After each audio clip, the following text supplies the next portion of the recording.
Dear students, welcome to Examophilic. आज हम जो चैप्टर करने जा रहे हैं वो क्लास 12th का केमिस्ट्री का ऑर्गेनिक का चैप्टर है, alkyl halide and aryl halide. हम पूरी ऑर्गेनिक केमिस्ट्री को एंट्रेंस के पॉइंट ऑफ व्यू से, मतलब जेई मेन, एडवांस और नीट के पॉइंट ऑफ व्यू से कवर करेंगे, चैप्टर वाइज कवर करेंगे। आपको पता है ऑर्गेनिक काफ़ी वास्ट है और ऑर्गेनिक केमिस्ट्री का बहुत ज़्यादा इम्पोर्टेंट रोल है किसी भी एंट्रेंस में सिलेक्शन कराने में। ठीक है, तो अब जैसे यही चैप्टर है, ये चैप्टर काफ़ी बड़ा है और इस चैप्टर की वीडियो कम से कम 1.5 से 2 घंटे की बनेगी। तो मैं एक सिंगल वीडियो ना बना के आधे आधे घंटे की 2 या 3 वीडियो बना दूंगा और जिसके अंदर 2 वीडियो के अंदर मैं थ्योरी कवर करवाऊंगा और तीसरी वीडियो में मैं प्रीवियस ईयर क्वेश्चंस सारे करवाऊंगा। देखिए, ये वीडियो एंट्रेंस के पॉइंट ऑफ व्यू से है, तो मैं ये अज्यूम करके चलता हूँ कि आपको 12th लेवल में बोर्ड लेवल का जो ये चैप्टर है, बोर्ड लेवल जितना आपको पहले से आता है। अगर आपने बोर्ड लेवल पे भी इसको एनसीईआरटी से और दूसरी बुक से इसको नहीं प्रिपेयर किया हुआ है, तो मैं अपने प्लेलिस्ट में बोर्ड के लेवल की भी एक वीडियो डाल दूंगा। आप उसको एक बार पहले देख के अपने बेसिक्स स्ट्रॉन्ग करो और फिर आप इस वीडियो के ऊपर आओ। इस वीडियो में मैं काफ़ी डिटेल में बताऊंगा और वो चीज़ें भी बताऊंगा और वो चीज़ें ही बताऊंगा जो एंट्रेंस में आती हैं और बोर्ड नहीं करवाता है या स्किप हो जाती हैं, या जो एक्सेप्शंस है उन चीज़ों का, जिससे सिलेक्शन आपका श्योर हो जाए। ठीक है, तो चलिए इस चैप्टर को शुरू करते हैं, alkyl halide and aryl halide. तो सबसे पहली बात आपको पता होना चाहिए कि एल्काइल हैलाइड होता क्या है। तो एल्काइल हैलाइड को हम रिप्रेजेंट करते हैं आर एक्स से, जहाँ पे एक्स हमारा हैलोजन होता है और आर हमारा एल्काइल ग्रुप होता है। ठीक है, तो सबसे पहली चीज़ जो है वो है कि एल्काइल हैलाइड की प्रिपरेशन कैसे करते हैं। अच्छा, ये सारी चीज़ें आपने क्लास 12th के बोर्ड में भी पढ़ रखी हैं। ठीक है, तो मैं बस इनका एक ओवरव्यू दे के इनको स्किप करूँगा। तो प्रिपरेशन में आपने पढ़ रखा है कि अल्कोहल को हम क्या करते हैं, ट्रीट करते हैं अलग अलग चीज़ों के साथ। अल्कोहल मतलब क्या हुआ, अल्कोहल का मतलब हुआ ROH, ये आपका अल्कोहल हो गया। ठीक है, तो अल्कोहल को हम ट्रीट करते हैं अलग अलग चीज़ों के साथ और हमारा क्या बनता है, एल्काइल हैलाइड बनता है। ठीक है, तो जैसे कि हमने अल्कोहल को ट्रीट किया HCl और एनहाइड्रस ZnCl2 के साथ। ये पहली रिएक्शन ही ज़्यादा पूछी जाती है, बार बार इंपॉर्टेंट है, ग्रुप प्रोसेस के नाम से जाना जाता है इसको। तो ये हमारा प्रोडक्ट फॉर्म होता है। अच्छा, अब आप बोलोगे कि सर ये तो हमने बोर्ड के लिए भी पढ़ा हुआ है, तो इसमें खास क्या है।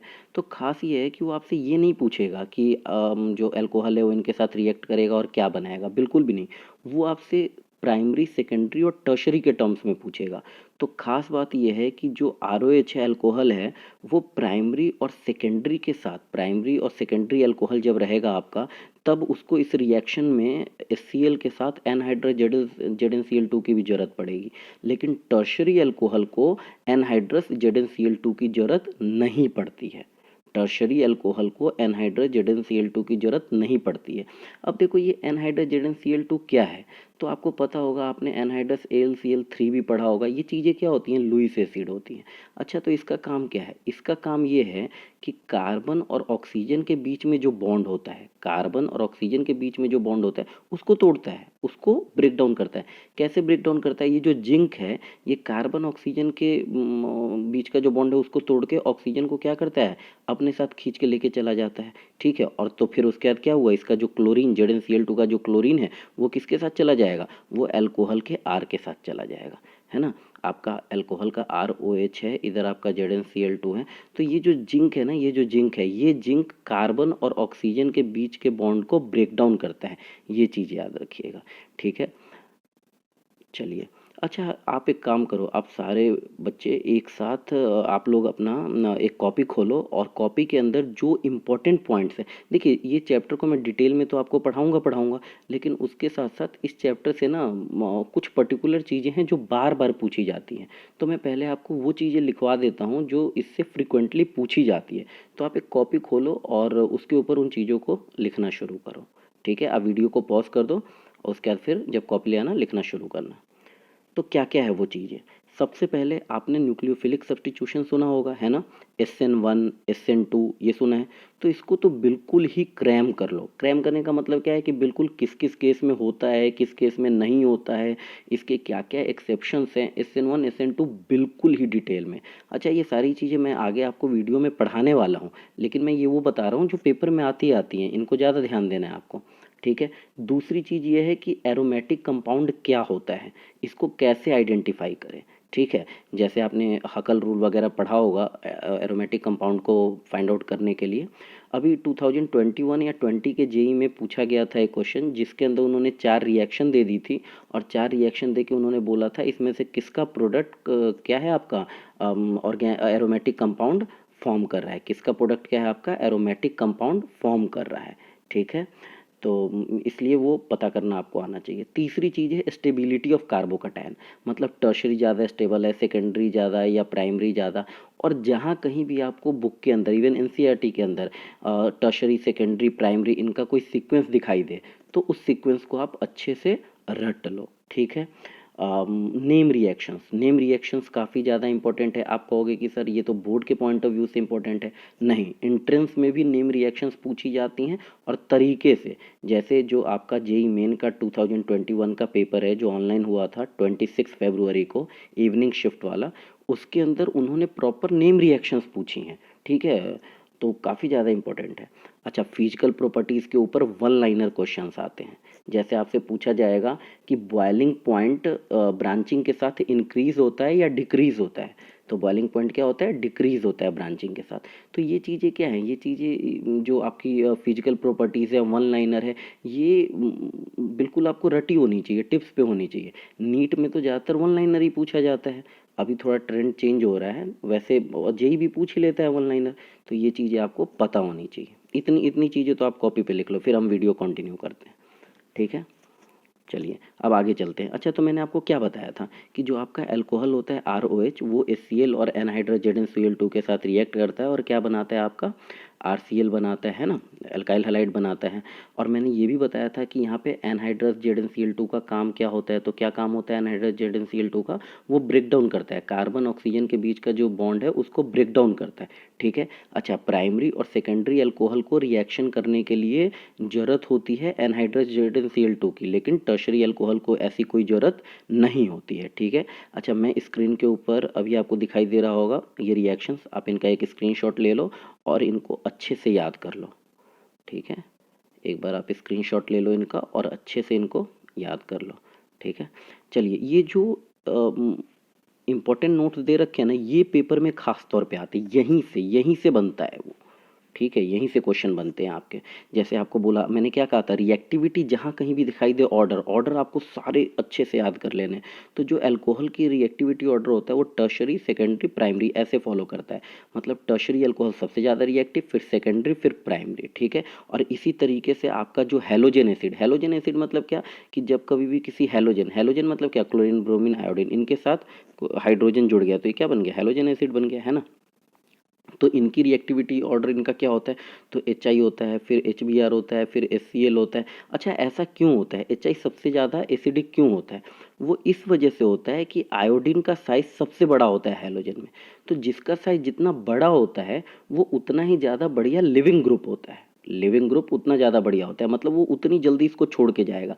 और जितनी जल्दी इसको छोड़ेगा आयोडीन, जितनी जल्दी HI से अलग होगा तो H+ उतनी जल्दी फॉर्म होगा, और जितनी जल्दी H+ बनेगा मतलब वो उतना ज़्यादा स्ट्रॉन्ग एसिड है ना।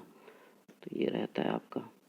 चलिए अगला पॉइंट। अच्छा, ये हम क्या कर रहे हैं अभी, ये हम बना रहे हैं एल्काइल हैलाइड। अभी हमने किससे बनाना सीखा, अल्कोहल से बनाना सीखा। अब हम किससे बनाना सीख रहे हैं आपका, कि एल्कीन से, ठीक है। हम क्या करें, एल्कीन मतलब क्या हो गया आपका, डबल बॉन्ड वाला हो गया, ठीक है। और हम किसकी प्रेजेंस में कर रहे हैं, हैलोजन एसिड की प्रेजेंस में। मतलब जब कभी भी हम एल्कीन को क्या करेंगे, HCl, हैलोजन एसिड मतलब क्या हो गया, HCl, HBr, HI, इनमें से किसी के साथ, जनरली हम HCl ही लेते हैं। तो जब हम, या HBr लेते हैं, तो जब हम हैलोजन एसिड के साथ ट्रीट करते हैं तो जो एल्कीन होता है वो एल्काइल हैलाइड में कन्वर्ट हो जाता है। ध्यान से सुनना, एल्कीन को हमने ट्रीट किया HCl या HBr इनके साथ और वो कन्वर्ट हो गया किस में, HBr के अंदर। अब आप लोगों को याद आ रहा होगा ये एक फेमस नेम रिएक्शन थी, और जिसको जो रूल फॉलो होता था वो था आपका मार्कोनिकोव और एंटी मार्कोनिकोव रूल। तो इसके लिए एक ट्रिक थी, क्या ट्रिक थी, कि आंटी बड़ी सियानी है, हाइड्रोजन को वहाँ भेजती है जहाँ उसकी ज़रूरत है। आंटी बड़ी सियानी है, हाइड्रोजन को वहाँ भेजती है जहाँ उसकी ज़रूरत है। तो मार्कोनिकोव क्या है, बेवकूफ़ है, वो हाइड्रोजन को वहाँ भेजता है जहाँ पहले से ज़्यादा रहता है। समझो जरा, अगर आपने ये रूल अपने स्कूल डेज में कभी नहीं पढ़ा है तो कोई बात नहीं, अभी मैं इसको एक्सप्लेन करता हूँ। जैसे यहाँ देखो, आपके पास क्या है, आपके पास ये एल्कीन है, आपने HBr उसके अंदर ऐड किया। अब सबसे पहली बात तो मार्कोनिकोव इफेक्ट जो होता है वो आपका पेरोक्साइड के अब्सेंस में होता है, और जो एंटी मार्कोनिकोव इफेक्ट है जिसे हम खैराश इफेक्ट भी बोलते हैं वो पेरोक्साइड की प्रेजेंस में होता है। H2O2 ले लो, हाइड्रोजन पेरोक्साइड होता है, ठीक है, तो ये पेरोक्साइड की प्रेजेंस में होता है। तो एंटी मार्कोनिकोव रूल दिखाने के लिए क्या होना चाहिए, पेरोक्साइड की प्रेजेंस होनी चाहिए, और मार्कोनिकोव के लिए पेरोक्साइड नहीं होना चाहिए। जब हम नॉर्मली HBr ऐड करेंगे, पेरोक्साइड नहीं डालेंगे, तो मार्कोनिकोव रूल के हिसाब से एडिशन होगा, और अगर हमने क्या किया, पेरोक्साइड डाला, तो एंटी मार्कोनिकोव के हिसाब से करेगा। अब जरा यहाँ से देखो, वैसे आपने स्कूल में ये सारी चीज़ें कर रखी हैं, फिर भी मैं एक बार बता देता हूँ कि जिन बच्चों ने नहीं किया है या जो भूल चुके हैं उनको एक बार रिमाइंड हो जाएगा। अब ये क्या होगा, ये डबल बॉन्ड टूटेगा, ये डबल बॉन्ड टूटेगा, एक तरफ पॉजिटिव एक तरफ निगेटिव जाएगा। अब आपको पता नहीं किस तरफ पॉजिटिव जाएगा किस तरफ निगेटिव जाएगा, तो हम दोनों केस बना के देखेंगे। और ये जो HBr है ये भी टूटेगा, H+ और Br- में टूटेगा। अब ये हाइड्रोजन जो है इस केस में, इसके अब देखो पॉजिटिव एडक्ट जो है वो पॉजिटिव वाला किसके पास जाएगा, निगेटिव के पास जाएगा, और ये जो निगेटिव वाला है ये किसके पास जाएगा, पॉजिटिव के पास जाएगा, है या नहीं है। अब सबसे पहली चीज़ आपको देख, अब हमें कैसे पता लगेगा कि हम इसके अंदर किसके ऊपर पॉजिटिव लें किसके ऊपर निगेटिव लें, ये हमें कैसे पता लगेगा। तो यही चीज़ आपका एंटी मार्कोनिकोव और मार्कोनिकोव रूल से पता लगता है। तो सबसे पहली चीज़ तो आप ये देखो कि यहाँ पे पेरोक्साइड है या नहीं है, यहाँ पे पेरोक्साइड है या नहीं है। मान लो मैं इसमें पेरोक्साइड ले लेता हूँ, इस वाली रिएक्शन में मैं पेरोक्साइड ले लेता हूँ, तो अगर पेरोक्साइड यहाँ पे है तो इसका मतलब क्या है कि ये एंटी मार्कोनिकोव रूल फॉलो करेगा, है या नहीं, लिखा है ना यहाँ पे एंटी मार्कोनिकोव रूल फॉलो करेगा। तो एंटी मार्कोनिकोव रूल क्या कहता है, आंटी बड़ी सयानी है, हाइड्रोजन को वहाँ भेजती है जहाँ उसकी ज़रूरत हो। तो हाइड्रोजन की ज़रूरत कहाँ होती है, जहाँ उसकी कमी हो। किसी भी चीज़ की ज़रूरत कहाँ होती है, जहाँ उसकी कमी हो। अब जरा यहाँ देखो, CH में और CH2 में कमी कहाँ है हाइड्रोजन की, CH के पास, यानी कि हाइड्रोजन यहीं जाएगा। यानी कि हमने जो ये तोड़ा है ना, ये बिल्कुल सही तोड़ा है। ध्यान से देखो, हमने RCH डबल बॉन्ड CH2 लिया, अगर हम इसको ऐसे तोड़े निगेटिव और पॉजिटिव, ठीक है, तो एंटी मार्कोनिकोव रूल के हिसाब से जो HBr का हाइड्रोजन है वो कहाँ जाना चाहिए, पॉजिटिव चार्ज, ये कहाँ जाना चाहिए, ये यहाँ पे जाना चाहिए, क्योंकि आंटी कहाँ भेजती है हाइड्रोजन को, जहाँ उसकी ज़रूरत होती है, जहाँ कम हो, है ना, तो यहाँ जाना चाहिए। लेकिन यहाँ तो पहले से ही पॉजिटिव चार्ज है, यानी कि हमने गलत ब्रेक डाउन किया है। पॉजिटिव चार्ज कहाँ आना चाहिए, CH2 पे आना चाहिए, और निगेटिव चार्ज कहाँ आना चाहिए, CH पे आना चाहिए, है ना। आंटी बड़ी सियानी है, हाइड्रोजन को वहाँ भेजती है जहाँ उसकी ज़रूरत है। तो एंटी मार्कोनिकोव रूल में मतलब जब H2O2 दिया गया रहेगा, हाइड्रोजन कहाँ जाएगा, HBr वाला हाइड्रोजन कहाँ जाएगा, जहाँ पे कम हाइड्रोजन है, और निगेटिव एडक्ट मतलब ब्रोमीन जो हो गया वो कहाँ जाएगा, जहाँ पे ज़्यादा हाइड्रोजन है पहले से, ठीक है। तो आप जरा ध्यान से देखिए, यहाँ देखिए, ज़्यादा हाइड्रोजन वाले के पास कौन गया, ब्रोमीन गया, है या नहीं है। और कम हाइड्रोजन वाला जो हमारा CH था उसके पास क्या गया, HBr का हाइड्रोजन चला गया, और वो CH से CH2 बन गया, ठीक है। तो मार्कोनिकोव रूल क्या करता है, देखो आंटी बड़ी सियानी है, हाइड्रोजन को वहाँ भेजती है जहाँ उसकी ज़रूरत हो। तो मार्कोनिकोव क्या है, बेवकूफ़ है, वो हाइड्रोजन को वहाँ भेजता है जहाँ हाइड्रोजन पहले से ही ज़्यादा है।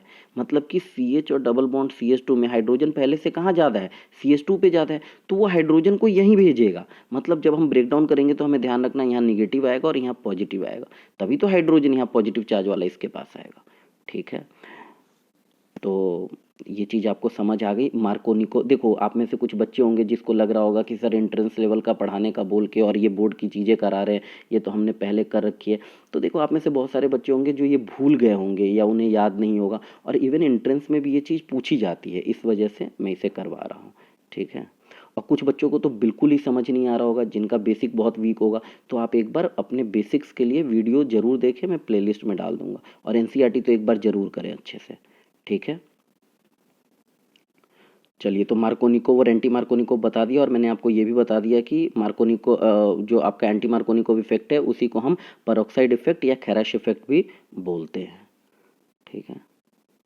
चलिए, तो जैसा कि अभी मैंने आपको बताया कि मेथड ऑफ प्रिपरेशन में क्या क्या है कि हाइड्रोक्सिल ग्रुप, अल्कोहल के हाइड्रोक्सिल ग्रुप को हम क्या करते हैं, रिमूव करते हैं। तो ZnCl2 के साथ रिएक्ट करके हम ये रिमूव करते हैं, ये रिएक्शन आप देख लेंगे, ठीक। प्राइमरी और सेकेंडरी अल्कोहल में हमें जिंक क्लोराइड की प्रेजेंस चाहिए होती है ना, ठीक। और अगर आप टर्शरी में जिंक क्लोराइड फिर भी डालते हो तो आपको कंसनट्रेटेड HCl लेना पड़ता है। अच्छा, ये जो आप ZnCl2 ऐड करते हो वो अब यहाँ से ये मेन पॉइंट्स है, ये आपको एंट्रेंस के लिए याद करने हैं। तो आपसे क्या पूछा जाएगा, आपसे ये पूछा जाएगा कि वो कौन सा मैकेनिज्म फॉलो करता है। तो SN1 मैकेनिज्म फॉलो करता है। जिनको बिल्कुल याद नहीं आ रहा कि SN1 SN2 क्या है, तो मैं अभी वीडियो में आगे बताऊंगा और प्रॉपर डिफ्रेंशिएट भी करूंगा। तो ये जो कौन सा मैकेनिज्म फॉलो करता है, SN1 मैकेनिज्म फॉलो करता है। याद रखिएगा, टर्शरी अल्कोहल हमेशा क्या करता है आपका इस रिएक्शन में, SN1 मैकेनिज्म फॉलो करता है, और जो स्ट्रेट चेन प्राइमरी अल्कोहल है वो SN2 मैकेनिज्म फॉलो करते हैं। ठीक है, और जो सेकेंडरी अल्कोहल है वो दोनों मैकेनिज्म से रिएक्ट करते हैं। देखो ये जो 3 पॉइंट है ना, ये एज इट इज एंट्रेंस में आएंगे, एज इट इज पूछे जाएंगे, चाहे वो नीट हो, चाहे जेई मेन हो या एडवांस हो। ठीक है, बहुत बार जहां भी वन लाइनर बनेगा ये चीजें डायरेक्ट पूछ ली जाती हैं। ठीक, जब तक आपका वन लाइनर पे कमांड नहीं आएगी ना, आपको डायरेक्ट फैक्ट्स नहीं पता होंगे, तब तक आप कोई पैराग्राफ के क्वेश्चन या मल्टीपल चॉइस क्वेश्चन आप अटेम्प्ट नहीं कर पाएंगे। ठीक है, आगे चलते हैं। ठीक, ये पूरा एक बार आप रीड कर लीजिएगा, ओनली टू रीड में है। ठीक है, पूरा एक बार आपको रीड कर लेना है। ठीक, अब मैं अगर बोलूं कि मैं हेलोजन को क्या करूं, एल्किन पे ऐड करूं, तो वही चीज़ है आपका कि मार्कोनिकोव और एंटी मार्कोनिकोव वो रूल है। अब फिजिकल प्रॉपर्टी की बात करता हूँ, तो फिजिकल प्रॉपर्टी तो बिल्कुल आपको वन लाइनर रटी होनी चाहिए। जैसे बताता हूँ आपको, ये CX बॉन्ड है, वही आपका RX समझ लो। ठीक है, तो ये बॉन्ड कैसा होता है आपका, ये बॉन्ड आपका पोलर होता है। क्यों?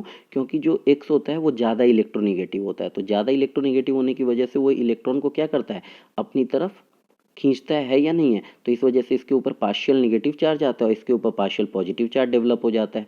ठीक है, तो ये कैसा बॉन्ड बना देता है, पोलर बॉन्ड बना देता है। अब पेपर में आपसे पूछा जाएगा कि जो मिथाइल हैलाइड है उनके डायपोल मूवमेंट का सीक्वेंस क्या होता है, तो ये होता है उनके डायपोल मूवमेंट का सीक्वेंस। ठीक है, ये याद रखिएगा। ठीक, और जो आपका बॉन्ड स्ट्रेंथ होता है, जैसे जैसे आपका साइज बढ़ता जाएगा, जैसे मैं आपसे पूछूं कि CCl है या CI है, किस में बॉन्ड स्ट्रेंथ ज़्यादा होगी, तो ऑब्वियस सी बात है CCl में ज़्यादा होगी, क्योंकि क्लोरीन आयोडीन के मुकाबले ज़्यादा इलेक्ट्रोनिगेटिव है। और आयोडीन क्या है, आयोडीन तो आपका बेटर लिविंग ग्रुप है, तो वो तो और जल्दी निकलना चाहेगा, वो तो बाहर निकलना चाहेगा। आयोडीन कार्बन को ज़्यादा अट्रैक्ट करके नहीं रखेगा, साइज बिगर है, इलेक्ट्रोनिगेटिविटी कम है। ठीक है, तो वो उसकी बॉन्ड स्ट्रेंथ क्या होगी, कम रहेगी उसकी बॉन्ड स्ट्रेंथ। ठीक, अब जो आपका एल्काइल हैलाइड होता है उसका जो बॉइलिंग पॉइंट होता है एल्किन के मुकाबले ज़्यादा होता है, और जो बॉइलिंग पॉइंट होता है एल्काइल हैलाइड का, वो जैसे जैसे हैलोजन एटम का साइज बढ़ेगा, ऑब्वियस सी बात है वैसे वैसे बॉइलिंग पॉइंट बढ़ता जाएगा। लेकिन पेपर में पूछा जाएगा ब्रांचिंग से रिलेटेड, तो याद रखना बॉइलिंग पॉइंट ब्रांचिंग के साथ डिक्रीज करता है, ये चीज़ अच्छे से याद रखना। अब अलाइलिक हैलोजिनेशन की बात करते हैं, किसकी बात करते हैं, अलाइलिक हैलोजिनेशन। तो सबसे पहले तो आपको ये पता होना चाहिए अलाइलिक किसे बोलते हैं, अलाइलिक हाइड्रोजन होता क्या है। तो जो डबल बॉन्ड होता है ना, डबल बॉन्ड के साथ जो अगला कार्बन होता है, डबल बॉन्ड के जस्ट नेक्स्ट जो कार्बन एटम होता है उसको हम अलाइलिक कार्बन बोलते हैं, और उससे जो हाइड्रोजन अटैच होता है उससे अलाइलिक हाइड्रोजन बोलते हैं। ठीक है, ध्यान से समझना, डबल बॉन्ड के जस्ट साथ जो हाइड्रोजन जुड़ा रहता है ना, वो होता है आपका क्या, अलाइलिक कार्बन, और जो हाइड्रोजन उससे अटैच होता है उसे बोलते हैं अलाइलिक हाइड्रोजन। ठीक है, तो ये जो हाइड्रोजन होते हैं ना, जब हम इनको 775 केल्विन पे हीट करते हैं तो ये रिप्लेस कर जाते हैं हैलोजन के थ्रू। क्या हो जाता है, Cl2 के साथ जब मैं ट्रीट करके इसको इस पे हीट करूंगा 775 पे, तो वो रिप्लेस हो जाते हैं किससे, क्लोरीन से। ध्यान से समझना, जैसे यहाँ पे क्या है आपका डबल बॉन्ड है, तो डबल बॉन्ड के नेक्स्ट, डबल बॉन्ड के नेक्स्ट मतलब ये CH3, ये CH3 का जो कार्बन है ना वो अलाइलिक कार्बन है, और इस कार्बन के साथ जो 3 हाइड्रोजन जुड़े हैं वो तीनों हाइड्रोजन अलाइलिक हाइड्रोजन है। तो जब मैं 775 केल्विन पे हीट करूंगा Cl2 के साथ, तो क्या होगा, यहाँ पे रिप्लेसमेंट हो जाएगा, कोई एक हाइड्रोजन बाहर निकल जाएगा और उसकी जगह क्या हो जाएगा, क्लोरीन ले लेगा, और इस तरीके से ये प्रोडक्ट फॉर्म हो जाएगा। ठीक है, तो ये क्या है, अलाइलिक हैलोजिनेशन, क्योंकि हमने एक अलाइलिक कार्बन के अंदर क्या कर दिया, हैलोजन इंट्रोड्यूस किया है। ठीक है, तो आप ये रिएक्शन से एक बार देख लीजिए जो स्क्रीन पे आ रही है। ठीक, हम अलाइलिक ब्रोमिनेशन करने के लिए NBS, अब ये NBS आपको पता होना चाहिए अगर आपने नहीं पढ़ा है पहले, एन ब्रोमोसक्सिनामाइड, हम क्या करते हैं, NBS यूज करते हैं। ठीक है, पेरोक्साइड की प्रेजेंस में, और अलाइलिक ब्रोमिनेशन हम इजिली कर लेते हैं। ठीक है, चलिए एक और बात, ये जो 775 केल्विन बहुत ज़्यादा हाई टेम्परेचर होता है, तो जो आप हैलोजन का एडिशन करते हैं अगर एल्कीन में, तो ये रिवर्सिबल होता है और इसलिए अकर नहीं करता। ठीक है, ये लाइन सबसे ज़्यादा इंपॉर्टेंट है, इसको एक बार आपको देख लेना है। ठीक, फ्री रेडिकल मैकेनिज्म के बारे में। ठीक, आगे चलता हूँ। स्क्रीन पे जो चीज़ें आ रही हैं आपको एक बार ओनली टू रीड में तो सब कुछ ही देखना है। ठीक है, ठीक, और यही कह रहा है कि जब हम HNO की प्रेजेंस में क्लोरीन ऐड कर रहे हैं तो आपका डाई ट्राई पॉली कैसा भी, मतलब जितनी ये सारे बन सकते हैं आपके। ये रिएक्शन खास तौर पे आपको याद रखनी है। जब सनलाइट की प्रेजेंस में आप करोगे तो क्या हो सकता है, एक क्लोरीन ऐड हो सकता है, दो ऐड हो सकता है, तीन हो सकता है। ये बहुत बार पूछा जाता है। और ख़ास तौर पर जब मैं आपको अराइल हैलाइड पढ़ाऊँगा तो उसके अंदर क्या होता है कि जब आप इसके साथ क्लोरीन ऐड करते हो तो क्लोरीन साइड चेन क्लोरीनेशन होता है, सबके ऊपर चला जाता है। तो एनसीईआरटी में भी ये रिएक्शन है, ये पेपर में ज़रूर पूछा जाता है। ठीक, अब एक चीज़ याद रखना, जो आयोडीनेशन होता है वो आपका कोई ऑक्सीडाइजिंग एजेंट की प्रेजेंस में ही होगा, अदरवाइज ये नहीं होता है। आयोडीन को आप ऐसे ऐड नहीं कर सकते हो, ये चीज़ आपको याद रखनी है। बहुत बेसिक चीज़ें अभी बता रहा हूँ, ये वन लाइनर है, इनको सिर्फ देखना है। ठीक, अब नेम रिएक्शंस बहुत ज़्यादा इंपॉर्टेंट है। स्वाट रिएक्शन, फिंकलस्टेन रिएक्शन, ये चीज़ें पेपर में आएंगी तो ये मैं बताऊंगा नहीं, ये आप एनसीईआरटी से आपको मिल जाएगा, आप अच्छे से उसको कर लेना। ठीक है, हैलाइड एक्सचेंज जो होता है आपका वो फिंकलस्टेन होता है। इसके अंदर हम क्या करते हैं, एसीटोन की प्रेजेंस में NaI डालते हैं, रिएक्ट कराते हैं और क्लोरीन को हटा के आयोडीन आ जाता है उसकी जगह। ये फिंकलस्टेन रिएक्शन है। ठीक है, अच्छा एक चीज़ बड़ी खास बात है कि फिंकलस्टेन के थ्रू ना हम सिर्फ और सिर्फ RI बना सकते हैं, आयोडीन ही हम कर सकते हैं ऐसा।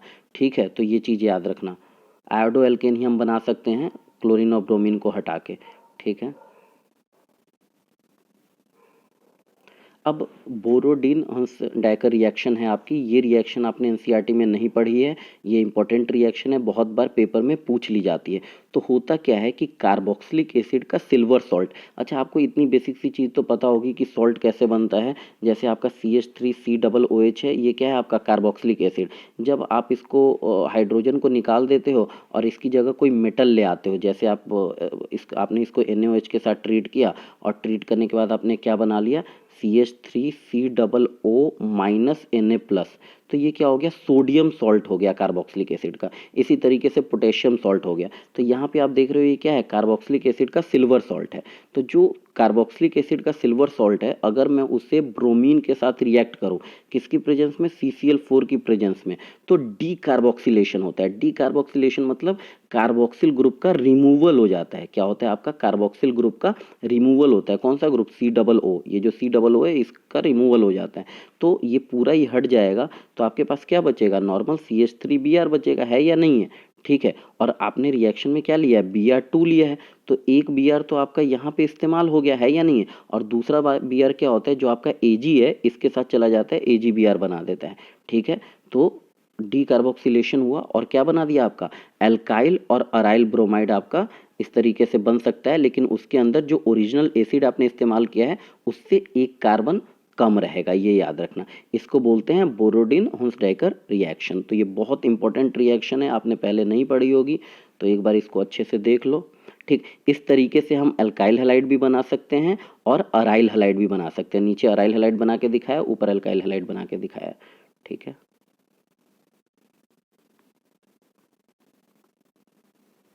ठीक, अच्छा जो पेपर में आपसे पूछेगा, पेपर में मेनली ना आपसे जो ये पॉइंट्स है ना, ये पॉइंट्स पूछेगा। ये पॉइंट्स बिल्कुल रटे होने चाहिए आपको। पेपर में आपसे पूछेगा कि हॉस्टेकर रिएक्शन, या ऊपर ये जो दोनों रिएक्शन है इनमें से कोई सी भी एक रिएक्शन दे देगा और बोलेगा कि बताइए कौन सा मैकेनिज्म फॉलो करता है। तो कौन सा मैकेनिज्म फॉलो करता है, फ्री रेडिकल मैकेनिज्म फॉलो करता है। अच्छा, इससे हमने क्या किया, इससे हमने एक कार्बन कम कर दिया है ना, मतलब हमारे पास जो एसिड अवेलेबल था उसमें जितने कार्बन थे उससे एक कार्बन कम का बना है आपका क्या, प्रोडक्ट, है या नहीं।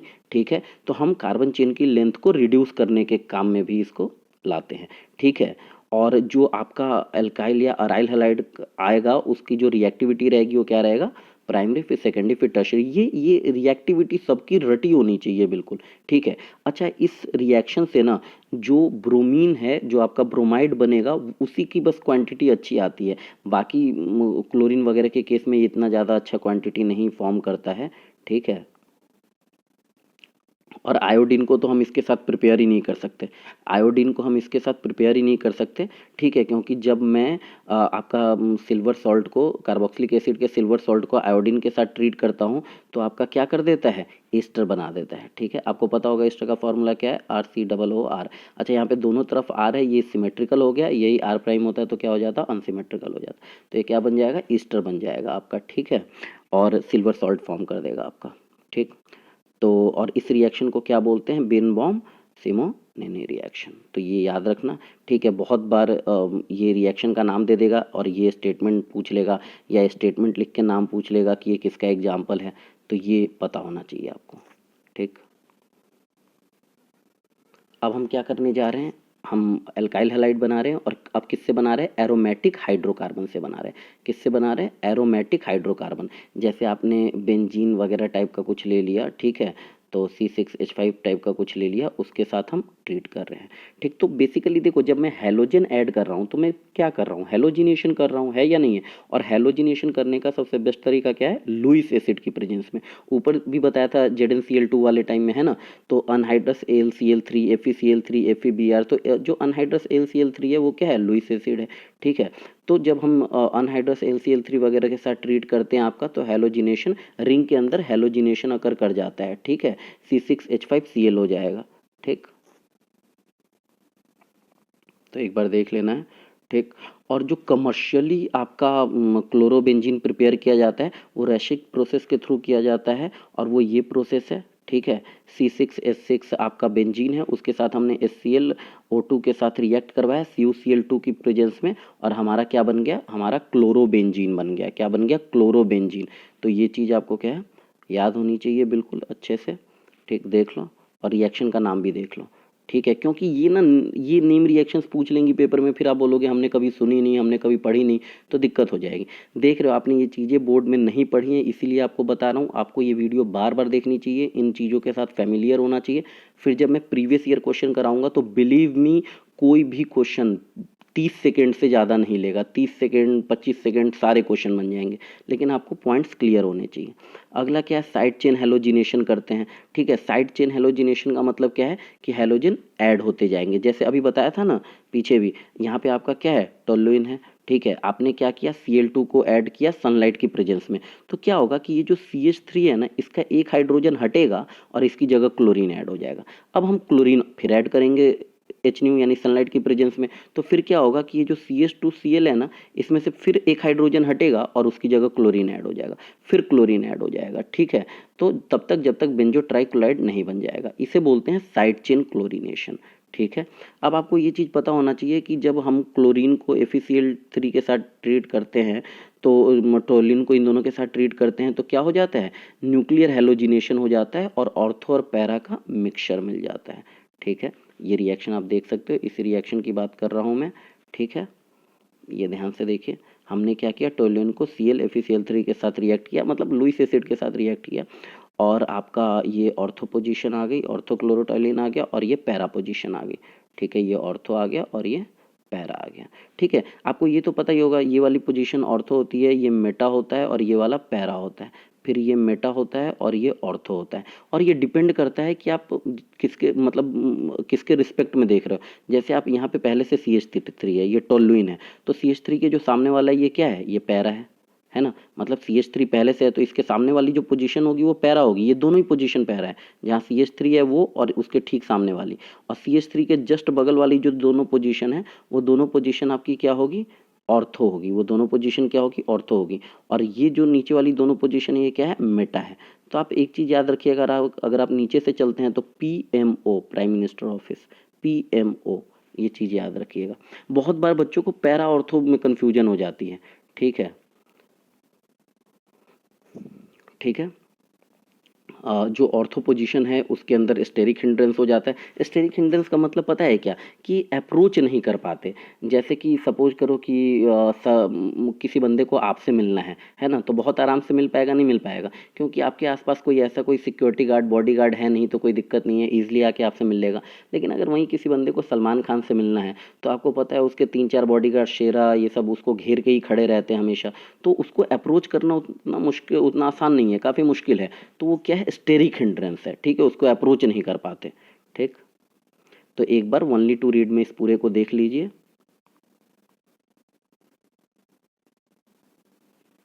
ठीक है, फ्री रेडिकल मैकेनिज्म बताया गया है। ये डाइजोनियम सॉल्ट से प्रिपरेशन करवाई गई है। किसकी प्रिपरेशन की हमने डाइजोनियम सॉल्ट से? क्लोरो बेंजीन की प्रिपरेशन। ठीक है, तो आप देख सकते हैं जैसे आपका बेंजीन डाइजोनियम क्लोराइड है, सैंडमेयर रिएक्शन, नेम रिएक्शन तो आपको सारी की सारी करनी है, नेम रिएक्शन आपको सारी की सारी करनी है। ठीक है, तो जब कभी भी आप बेंजीन डाइजोनियम क्लोराइड को रिएक्ट करते हैं CuCl या CuBr के साथ, तो हम क्या बोलते हैं, सैंडमेयर रिएक्शन है। ठीक है, और अगर वहीं पे अगर आप इसको CuHCl या CuHBr के साथ करोगे, ठीक है, ध्यान से समझना, अगर आप CuCl के साथ करते हो तो ये सैंडमेयर्स रिएक्शन है, और अगर आप नॉर्मल Cu के साथ करते हो फॉलोड बाय HCl, तो ये आपका क्या है, ये गेटरमैन रिएक्शन है। और एक होता है गेटरमैन कोच, जिसमें कार्बन मोनोऑक्साइड इस्तेमाल होती है। ठीक, ये जो नेम रिएक्शन है ना, ये जो नेम रिएक्शन है, ये बहुत इस्तेमाल होती है। ठीक है, तो एक बार अच्छे से आप देख लेना। बेंजीन डाइजोनियम टेट्राफ्लोरो बोरेट को हम क्या करते हैं, थर्मल डिकम्पोजिशन देते हैं, और इससे क्या बनाते हैं, फ्लोरोबेंजीन बनाते हैं। ठीक है, तो बहुत इंपॉर्टेंट है, बहुत बार पूछी गई है ये रिएक्शन। अब जो अगली चीज बताने जा रहा हूँ, पेपर में वो चीजें आती हैं और डायरेक्ट पूछी जाती हैं। जो अगली चीजें बताने जा रहा हूँ, केमिकल प्रॉपर्टीज, ये डायरेक्ट आएंगी पेपर में। अब ये क्या आता है पेपर में?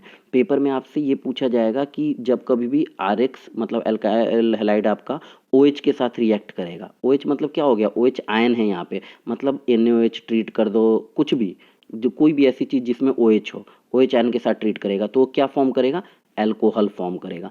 तो रिएक्शन कंप्लीट, बहुत बार आपको ये रहेगा कि बोलेगा कि रिएक्शन कंप्लीट करो। ठीक है, इवन बोर्ड में भी ऐसे क्वेश्चन आ जाते हैं, रिएक्शन कंप्लीट करो या प्रोडक्ट क्या बनेगा ये बताओ, इस टाइप के क्वेश्चन। ठीक है, तो आप क्या करोगे, आपको पता हो, आप ये देखो कि अल्काइल हैलाइड तो है मेरे पास, अब मैं उसको ट्रीट किसके साथ कर रहा हूँ, ये सारे सब्स्टिट्यूशन है। सब्स्टिट्यूशन मतलब कुछ ऐड नहीं होगा, हाइड्रोजन को हटा के या क्लोरीन को हटा के उसकी जगह कुछ आने वाला है। ठीक है, क्लोरीन, यहाँ तो हमारे पास एल्काइल हैलाइड है, तो क्लोरीन का ही सब्स्टिट्यूशन होगा। ठीक है, न्यूक्लियोफिलिक सब्स्टिट्यूशन है ये। तो हम क्या करेंगे, अपना जो हैलोजन है उसको हटाएंगे और उसकी जगह कोई चीज़ आएगी। तो जैसे आपका RX है और आप उसको OH आयन के साथ ट्रीट करोगे, तो क्या बनाएगा, आपका एल्कोहल बनाएगा। ये बिल्कुल रट लेना है आपको कि कौन किसके साथ क्या बनाएगा। ठीक है, यही आता है पेपर में। अब जैसे आपका RX है, ये इसको अगर आप वाटर के साथ ट्रीट करोगे तो क्या बनाएगा, ये भी अल्कोहल बनाएगा। अगर आपका RX है, उसको आप क्या करोगे, OR के साथ ट्रीट करोगे तो क्या बना देगा, ईथर बना देगा। ईथर का फॉर्मूला आपको पता ही है, ROR symmetrical ether, ROR prime है ना, अनसिमेट्रिकल ईथर, तो ये बना देगा। अब ये पूरी टेबल आप इसका स्क्रीनशॉट ले लो, और आपको बिल्कुल ये रटा होना चाहिए। ऊपर वाले का भी स्क्रीनशॉट ले लेना, इसका भी स्क्रीनशॉट ले लेना। ठीक है, और बिल्कुल ये रटा होना चाहिए कि जब मैं किसको किसके साथ ट्रीट करूंगा तो क्या बनेगा। यहाँ पे RX को ट्रीट कर रहा हूँ मैं, ठीक है, किसके साथ, तो ये हमारा क्या बन गया, अल्काइन बन गया। ठीक है, तो ये सारी चीज़ें आपको पता होनी चाहिए किसके साथ क्या है। इसमें कोई लॉजिक नहीं है, कोई समझाने वाली चीज़ नहीं है, आपको ये क्रैम कर लो। ठीक है, ये अच्छे से क्रैम कर लो, ये टेबल ये बहुत इस्तेमाल होने वाली है आगे। ठीक है, अब बात करते हैं केमिकल रिएक्शंस की, किस टाइप की केमिकल रिएक्शन इसके अंदर होती है। तो जो अल्काइल हैलाइड, देखो मैं आपको बताऊंगा इस चैप्टर के अंदर न्यूक्लियोफिलिक सब्स्टिट्यूशन, एलिमिनेशन और इलेक्ट्रोफिलिक सब्स्टिट्यूशन। सबसे लास्ट में आपको इलेक्ट्रोफिलिक सब्स्टिट्यूशन रिएक्शन बताऊंगा, जिसे ESR भी बोलते हैं। आपने 12th में NCERT में पढ़ा होगा, हर चैप्टर के लास्ट में ESR का 2-3 पेज दे रखा होता है, जिसके अंदर आपको वो क्या है, क्लोरीनेशन, ब्रोमिनेशन, सल्फोनेशन, ये सब दिए रहते हैं, वो ESR कहलाते हैं, इलेक्ट्रोफिलिक सब्स्टिट्यूशन रिएक्शन। ठीक है, तो अभी आपको न्यूक्लियोफिलिक सब्स्टिट्यूशन रिएक्शन पढ़ाऊंगा, SN1 SN2 उनके बीच में एक टेबुलर डिफरेंस दिखाऊंगा जो आपको बिल्कुल याद कर लेना है, और फिर न्यूक्लियोफिलिक सब्स्टिट्यूशन और एलिमिनेशन के बीच का डिफरेंस भी बताऊंगा। ठीक है, तो जो केमिकल रिएक्शन है उसके अंदर क्या है कि जो एल्काइल हैलाइड होता है वो आपका न्यूक्लियोफिलिक सब्स्टिट्यूशन रिएक्शन दिखाता है, ठीक है, जब आपका स्ट्रॉन्गर न्यूक्लियोफाइल क्या होता है, एक वीक न्यूक्लियोफाइल को रिप्लेस करता है, ठीक है, एक वीक न्यूक्लियोफाइल को क्या करता है यहाँ पे रिप्लेस करता है, ठीक है। और लेकिन एल्काइल हैलाइड आपका एलिमिनेशन रिएक्शन भी दिखाता है। और जब एल्काइल, देखो एलिमिनेशन का मतलब क्या है कि वो अपने अंदर से कुछ रिमूव कर रहा है, एलिमिनेट कर रहा है, बाहर निकल रहा है, और जैसे ही बाहर निकालेगा तो क्या हो जाएगा, बॉन्ड सिंगल से डबल हो जाएगा, है या नहीं है। तो मतलब क्या हो जाएगा, एल्केन से एल्कीन हो जाएगा। एल्काइल हैलाइड सारे सिंगल बॉन्ड रहते हैं, एलिमिनेट होगा मतलब हेलोजन बाहर निकल जाएगा तो एल्कीन बना देगा, क्या बना देगा, एल्कीन बना देगा। तो हम एलिमिनेशन बाद में पढ़ेंगे, पहले हम न्यूक्लियोफिलिक सब्स्टिट्यूशन पढ़ते हैं। अब न्यूक्लियोफिलिक सब्स्टिट्यूशन रिएक्शन दो टाइप के होते हैं, क्या क्या होता है आपका, एक होता है आपका SN1 और दूसरा क्या होता है आपका SN2। SN1 unimolecular substitution reaction, nucleophilic substitution reaction, और SN2 मतलब बाई मॉलिक्यूलर। एनसीईआरटी में आपने बेसिक चीज़ें तो पढ़ी ही होंगी, है ना। तो जो SN1 होता है वो दो स्टेप में टेक प्लेस करता है, ध्यान से सुनना, SN1 दो स्टेप में टेक प्लेस करता है, और जिसमें से पहला स्टेप होता है फॉर्मेशन ऑफ कार्बोकैटायन जो इंटरमीडिएट होता है, स्टेबल होता है, और दूसरे स्टेप में प्रोडक्ट बनता है, ठीक है। और जो SN2 होता है वो सिंगल स्टेप में होता है। देखो ये ट्रिक है, जो SN1 है वो 2 स्टेप में होगी, और जो SN2 है वो 1 स्टेप में होगी। अब देखो जो 2 स्टेप में हो रहा है वो किस लिए 2 स्टेप में हो रहा है, क्योंकि उसका पहला स्टेप स्टेबल है तो फिर दूसरे स्टेप में भी जा रहे हैं।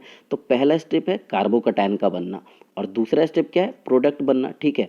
और जो SN2 है वो एक ही स्टेप में होता है, ठीक है। SN2 की खास बात यह है कि उसमें कार्बन एक टाइम में 5 बॉन्ड बना लेता है, ठीक है, मतलब एक बॉन्ड टूट रहा, 5 नहीं बना लेता एग्जैक्ट, एक्चुअली क्या होता है, एक बॉन्ड टूट रहा होता है और एक बन रहा होता है, ठीक है।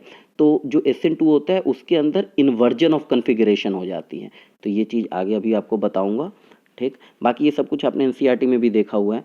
तो CH3Cl है, OH के साथ रिएक्ट करेगा, क्लोरीन बाहर निकलेगा और OH यहाँ चला जाएगा। तो ये क्या हो रहा है, सब्स्टिट्यूशन हो रहा है, क्लोरीन को बाहर निकाला जा रहा है, ठीक है, और OH उसकी जगह जा रहा है, ठीक। तो ये क्या हो रहा है, न्यूक्लियोफिलिक सब्स्टिट्यूशन हो रहा है, ठीक है। और ये 2 स्टेप में टेक प्लेस करता है, ठीक है। तो ये यूनिमोलिक्यूलर है, SN1 है। ये कुछ फेमस एग्जांपल्स हैं जो पेपर में बहुत ज़्यादा इस्तेमाल होते हैं, बहुत ज़्यादा पूछा जाता है, ठीक है। और जब इस वाली रिएक्शन में जब हम क्या करते हैं, सिल्वर साइनाइड का इस्तेमाल करते हैं, सिल्वर साइनाइड का इस्तेमाल करते हैं तो क्या होता है, हमारा प्रोडक्ट आइसोसाइनाइड बनता है। क्या बनता है प्रोडक्ट हमारा, आइसोसाइनाइड। तो एक बार ये रिएक्शंस को देख लीजिए आप, ये सारे वो रिएक्शंस है जो कभी ना कभी पूछे गए हैं, इनका स्क्रीनशॉट ले लो एक बार, ठीक है। तो देखो जो न्यूक्लियोफिलिक सब्स्टिट्यूशन रिएक्शन मैंने आपको बता ही दिया, या तो SN1 से होगा या SN2 से होगा। तो यहाँ अच्छा एक चीज़ याद रखना, न्यूक्लियोफिलिक सब्स्टिट्यूशन में जो स्लोएस्ट स्टेप होता है वो रेट डिटरमाइनिंग स्टेप होता है। हमेशा किसी भी रिएक्शन में अगर वो एक से ज़्यादा स्टेप में हो रहा है तो जो स्लोएस्ट स्टेप है वो उसका रेट डिटरमाइनिंग स्टेप है। अब क्लास में टीचर के पढ़ाने की स्पीड कितनी होगी ये इंटेलिजेंट बच्चा डिसाइड नहीं करता, ये जो थोड़ा कमज़ोर होता है वो डिसाइड करता है, क्योंकि इंटेलिजेंट को तो ऑलरेडी समझ आ ही रहा है ना। तो जो कमज़ोर है उसको समझ आ गया, मतलब हाँ क्लास आगे बढ़ेगी। अब जरा ध्यान से देखो यहाँ पे, ठीक है, ये कंपाउंड है आपका। अब यहाँ पे क्या हो रहा है कि ब्रोमीन बाहर निकलेगा, ठीक है। ब्रोमीन पहले स्टेप में क्या होता है कि देखो हमें ब्रोमीन को हटा के इसकी जगह जो हमारा न्यूक्लियोफाइल आ रहा है ना वो आएगा, ब्रोमीन को हटाएगा न्यूक्लियोफाइल आएगा। लेकिन 2 स्टेप में होता है, तो पहले स्टेप में होता है रिमूवल ऑफ ब्रोमीन, कार्बोकैटायन का फॉर्मेशन। तो ब्रोमीन क्या होता है, Br-, तो जब ये बॉन्ड टूटेगा और Br- उधर जाएगा तो इस कार्बन के ऊपर क्या आएगा, पॉजिटिव चार्ज आएगा, है या नहीं है। तो ये आया पॉजिटिव चार्ज। ये स्लोएस्ट स्टेप होता है, यही रेट डिटरमाइनिंग स्टेप होता है, ठीक है। अब क्या होगा, अब इसके बाद इस कार्बोकैटायन पे न्यूक्लियोफाइल का अटैक होगा और न्यूक्लियोफाइल यहाँ आके जुड़ जाएगा, एज इट इज न्यूक्लियोफाइल जुड़ जाएगा। तो आप एक चीज़ देखिए, इसमें जैसी कन्फिग्रेशन यहाँ थी वैसी ही कन्फिग्रेशन यहाँ पे भी है या नहीं है, बस ब्रोमीन को हटा के न्यूक्लियोफाइल आ गया है। तो इसका मतलब ये है कि यहाँ पे रिटेंशन हुआ है, यहाँ पे क्या हुआ है, रिटेंशन। जैसी यहाँ कन्फिग्रेशन है वैसी यहाँ भी है, रिटेंशन ऑफ कन्फिग्रेशन। जबकि SN2 में क्या होता है, इन्वर्जन होता है, इन्वर्जन ऑफ कन्फिग्रेशन। ये चीज़ें पेपर में पूछी जाती हैं।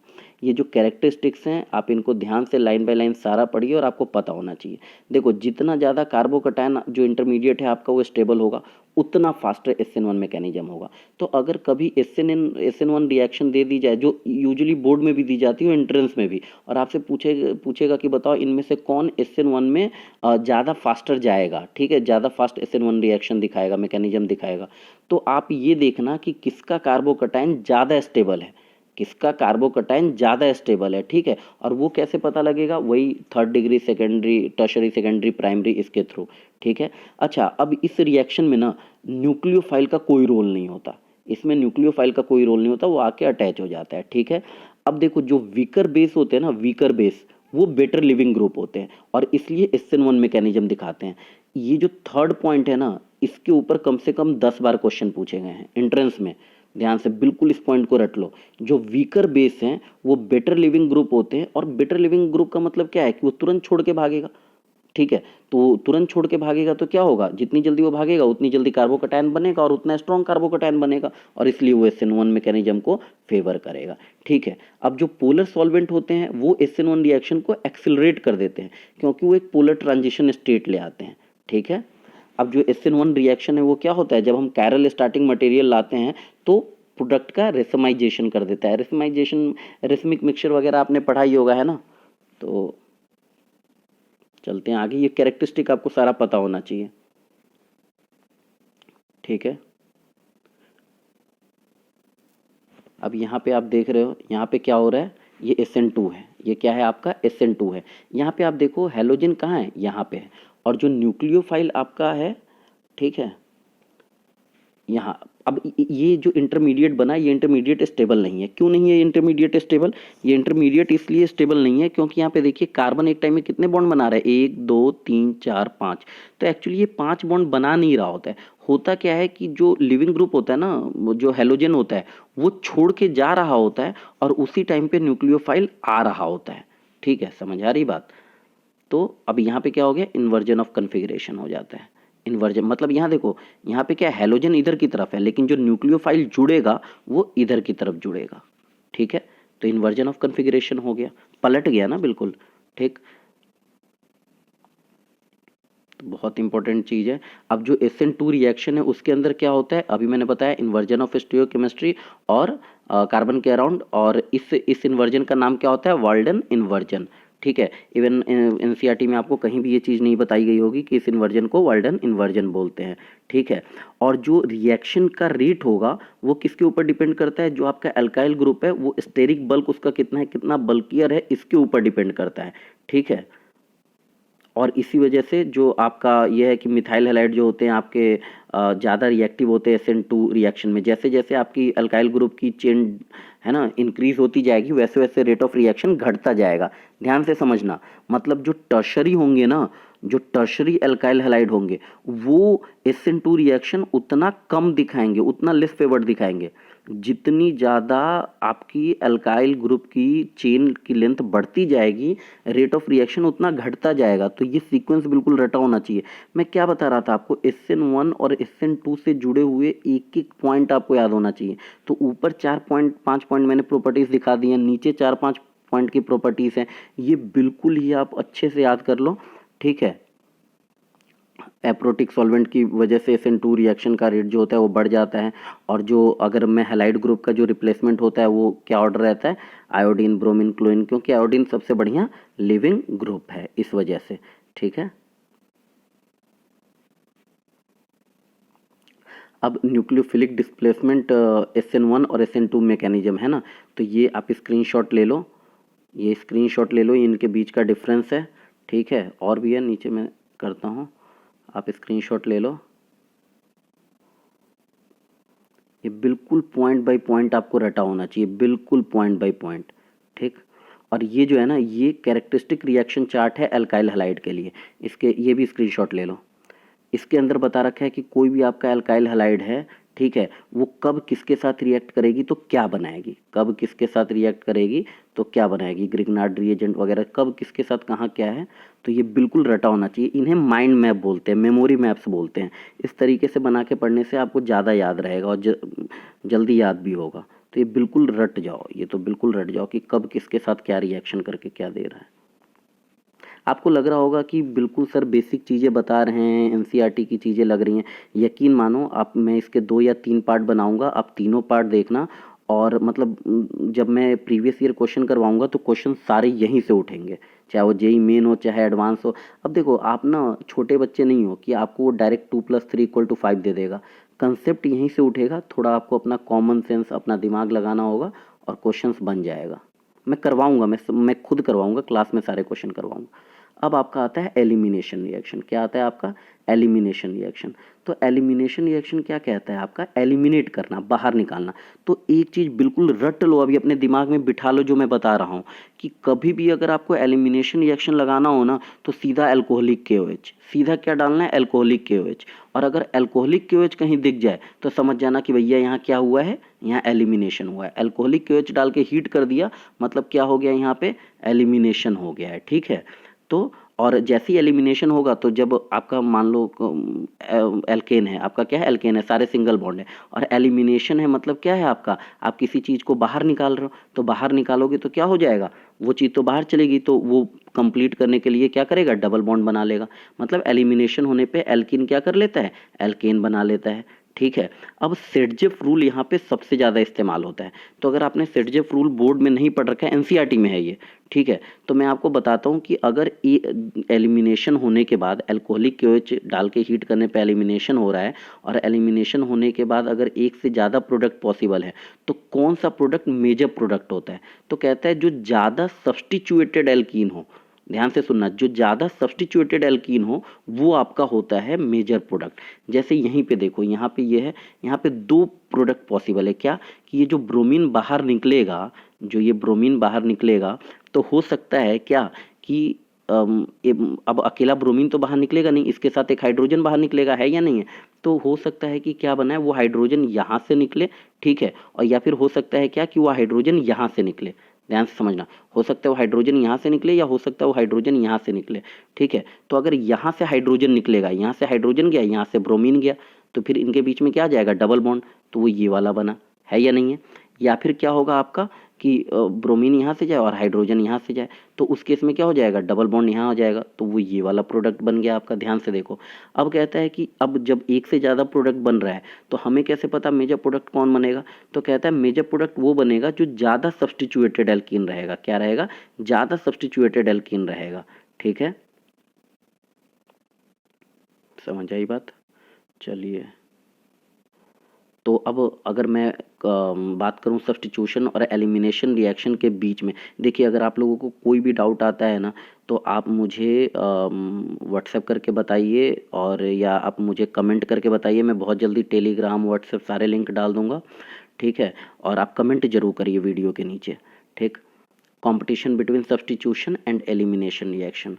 ठीक, तो कहता है जो आपका रिलेटिव प्रोपोर्शन है प्रोडक्ट का, वो मेनली 3 चीज़ों के ऊपर डिपेंड करता है।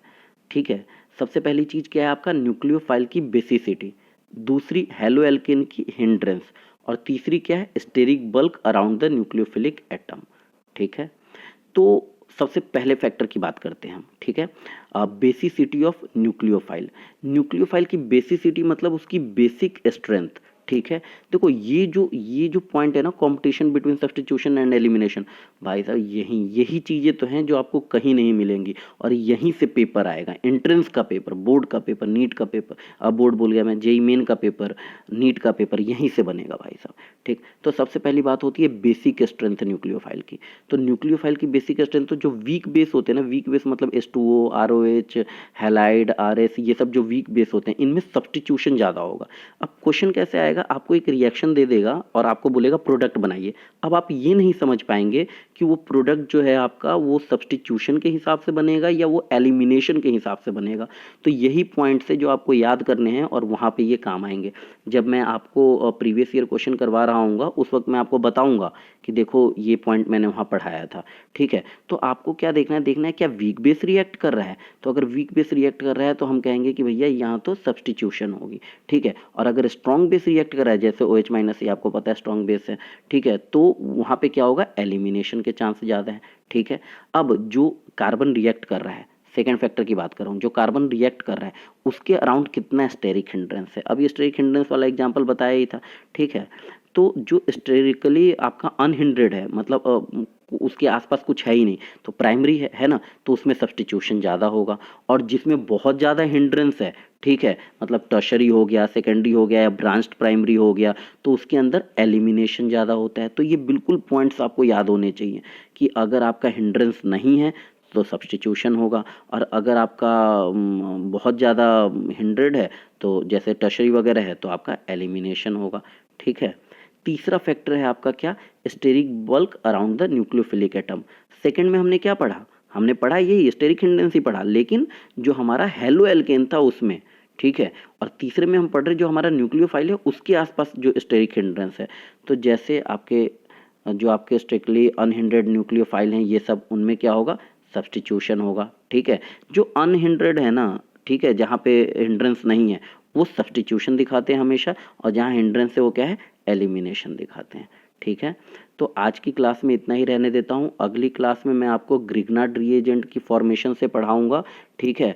और उस क्लास में मैं इस चैप्टर को ख़त्म कर दूंगा और साथ ही कुछ प्रैक्टिस क्वेश्चंस कराऊंगा, ठीक है। करीब 10 से 15 प्रैक्टिस क्वेश्चन कराऊंगा, ऐसे ही वन लाइनर। और उसके बाद जो थर्ड पार्ट बनाऊंगा उसके अंदर मैं सारे प्रीवियस ईयर क्वेश्चन कराऊंगा, और प्रीवियस ईयर वो वाले नहीं कि 1995 ने, देखो आप ना 1980 1990 के अराउंड के क्वेश्चंस कर रहे होते हो और वो बड़े आसान होते हैं, वन लाइनर टाइप के होते हैं, और आपको लग गया कि हाँ मुझे आता है, ऐसा नहीं होता। जब आप प्रीवियस ईयर की बात होती है तो आप 2021 के करो, आप 2020 के करो, 19 के करो, ये क्वेश्चंस करो। जो अभी रिसेंट आपके अप्रैल वगैरह में ये फरवरी वगैरह में जो पेपर हुआ है उसमें जो आए हैं वो क्वेश्चंस करो, ठीक है। तो पता लगेगा आपको कि लेवल क्या है, क्योंकि कंपटीशन काफ़ी बढ़ गया है, ठीक है। तो पुराने आप 10 साल 15 साल से ज़्यादा पहले के क्वेश्चंस तो एकदम लास्ट में अटेम्प्ट करो जब आपका पहला सारा हो जाए तो, ठीक है। तो हम प्रीवियस ईयर में एकदम रीसेंट करेंगे, पिछले 10 साल के लेटेस्ट, ठीक है। तो एक बार यहाँ तक आप कर लो, और सारे क्वेश्चन मैं कराऊंगा, वो मेरे ऊपर है। बस जितना मैंने आपको दिखाया इस वीडियो को बार बार देखो, स्क्रीनशॉट लेके उसको चीज़ों को पढ़ो, याद करो पॉइंट्स को। बाकी मिलते हैं अगली क्लास में, तब तक ख्याल रखिए अपना, बाय बाय, टेक केयर।